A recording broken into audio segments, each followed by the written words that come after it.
Good morning dear students. Once again मैं आपके साथ एक इम्पॉर्टेंट वीडियो के साथ आया हूँ और मेरा उद्देश्य ये है कि इस तरह के जो क्वेश्चंस पूछे जाते हैं केस स्टडी में पूछे जाते हैं और इसकी व्याख्या आपको करनी होती है। 4 मार्क्स का बहुत ही सॉलिड क्वेश्चन होता है और कुछ बच्चे इसमें गड़बड़ी कर जाते हैं।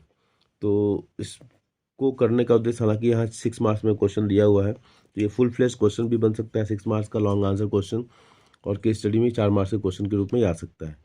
इसमें कुछ नहीं करना होता है। इस तरह के जो क्वेश्चन जो टेबल में दिए होते हैं, तो इस तरह के क्वेश्चंस को आपको इसमें जितने भी टेबल दिए हैं और जो इसके हेडिंग्स को पहले ध्यान से देख लीजिए। जैसे इसमें इंडस्ट्रियल कैटेगरी दी हुई है, primary sector, secondary sector, tertiary sector, और places of residence, rural, urban, उनके सेक्स, मेन, वुमेन, और टोटल दिया हुआ है।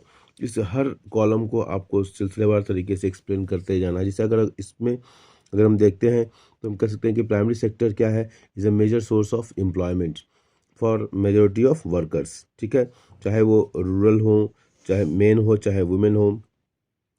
रूरल में भी देखिए 59.8 है। तो इस तरीके से हम कह सकते हैं कि प्राइमरी सोर्स जो है बहुत बड़ा सोर्स है। उस टोटल शेयर में भी इनका देखिए योगदान सबसे ज़्यादा है, 44.6 दिखा रहा है। तो इस तरीके से हम केवल इसको अगर हम बात करें, इसी तरह हम अगर टर्सरी सेक्टर की बात करें तो उसका नेक्स्ट है।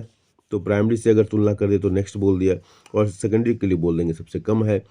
ठीक है, तो इस तरीके से हम इसकी व्याख्या करते हैं। रूरल और अर्बन में अगर हम देखें तो प्राइमरी सेक्टर यहाँ भी बाजी मार जाता है कि रूरल में एरिया में ज़्यादा प्राइमरी सेक्टर के लोग एम्प्लॉयड हैं, और सेकेंडरी सेक्टर में इनकी संख्या कंपेरेटिवली कम है। अर्बन एरियाज़ में सेकेंडरी सेक्टर ज़्यादा है, जबकि टर्सरी सेक्टर को देखें तो अर्बन में सबसे ज़्यादा है।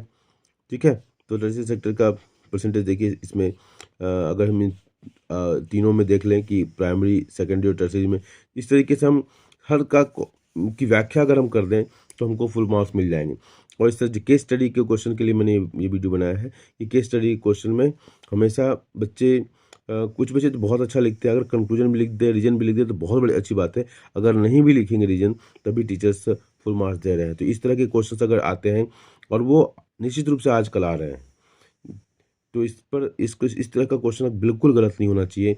ये वीडियो उन बच्चों के लिए है जो लेट ब्लूमर्स हैं, जिनके पास दिमाग बहुत तेज होता है लेकिन वो प्रयास ही देर से शुरू करते हैं, इसलिए वो कक्षा में पिछली सीट पर बैठते हैं और अपने आप को कमज़ोर समझते हैं। तो बिल्कुल आप कमज़ोर नहीं है, इसका ध्यान रखेंगे।